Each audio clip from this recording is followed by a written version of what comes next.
си отивай, моя възрастна. Даже ако ти за мен си вредна.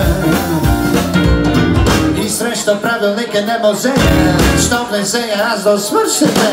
Може малко да съм остарял, но до сега не съм мълчал. София расте, но не старе. Не старе, той не владее.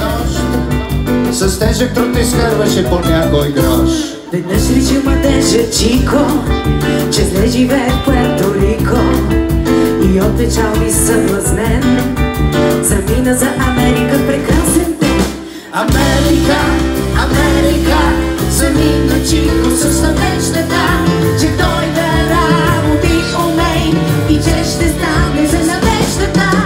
Чико от Пуерто Рико, Америка очаква живот щастлив. Чико от Пуерто Рико, ще се челищи пари в шторби. Дойде времето да я разбереш.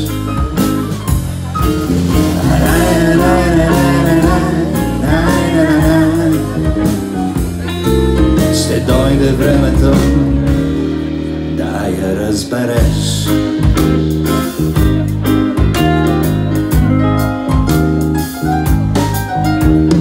Казват, че е най-прекрасната дума на света. Има ли чувство, само тогава става изкуство. Сядам да пиша текста върху мелодията на композитора, а мелодията пък е такава.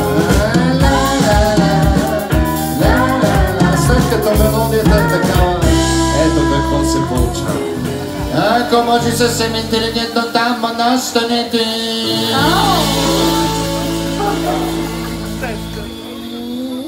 Защото камион ме блъсна, трактора ме гази, багер ме товари, една лека кола.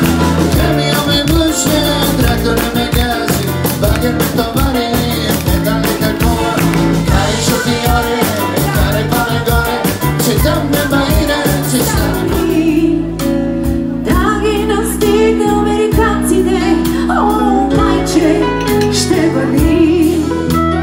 Този, дето ми ги взе, Господи, бял ден да не види, че так, освен ако случайно ги е взел, да си ги сложи отзад, имам предвид на задното стъкло.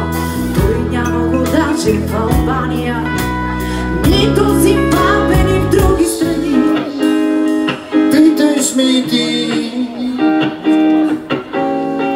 аз не съм ли бил фалшив герой? Видях красиви и умни жени, чух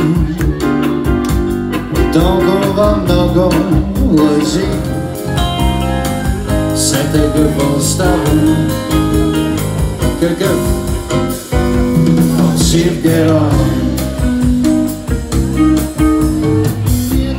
Само да те притежавам, как те да додома.